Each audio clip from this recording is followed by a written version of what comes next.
शिल्पी घर के काम से फ्री होती तो बोर होती, जिसके बाद उसने घर में ही दुकान खोलने की सोची। अरे ये इतने सारे कपड़े, अरे बहू क्या करेगी इनका? माँ जी, मैं घर में बोर होती हूँ तो सोचा सामने के कमरे में कपड़ों की दुकान खोल लूं।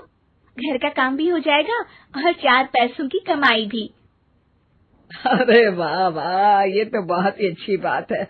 मैं भी तेरी मदद कर दिया करूंगी। वाह माँ जी, तब तो मजा आ जाएगा। अब हम दोनों मिलकर खूब पैसे कमाया करेंगे।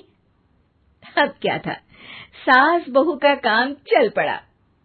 एक दिन, अरे राकेश की माँ, सुनती हो? कहाँ चली गई? भूख के मारे पेट में चूहे कूद रहे हैं। अरे नंदिनी, कहाँ हो? भूख लग रही है। पापा कहाँ है माँ? पता नहीं बेटा, भूख लग रही है। आज तो किसी ने चाय भी नहीं पूछी। तभी सास बहू घर के अंदर ढेर सारे सामान के साथ आती हैं और वो भी हंसती हुई। अरे वाह बहू, ये तो बड़ी अच्छी मार्केट दिखाई तूने। बड़ा ही सस्ता सामान था। हाँ माँ जी, और ये सामान हम डबल पैसों में बेचेंगे, मजा आ जाएगा।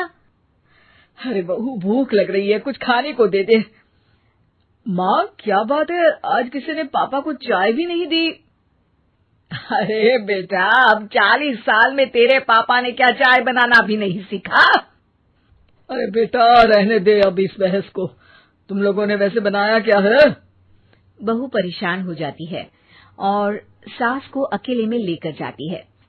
माँ जी, आज तो हम लोगों ने खाना ही नहीं बनाया। अरे बेटा, बाहर के छोले भटूरों से पेट इतना भर गया कि याद ही नहीं रहा कि घर में ये लोग भी हैं खाना खाने के लिए। अब क्या किया जाए? तभी घर में एक महिला आती है। जी, वो सुना है आप लोगों के यहाँ साड़ी बिकती है, जरा दिखाएंगे क्या?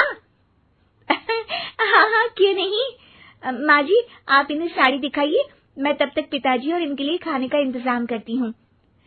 सास उस औरत को लेकर सामने वाले कमरे में चली जाती है जहाँ उन लोगों ने दुकान खोली थी। वहीं बहू भी किचन में चली जाती है। अब इतनी जल्दी क्या बनाऊं? पापा जी तो खाने के लिए भी बैठ गए हैं। आइडिया, मैं खाना बाहर से ही ऑर्डर कर देती हूँ। थोड़ी देर में खाना आ जाता है और बहू टेबल पर खाना लगा देती है। हे भगवान, कितनी कड़वी दाल बनाई है बेटा।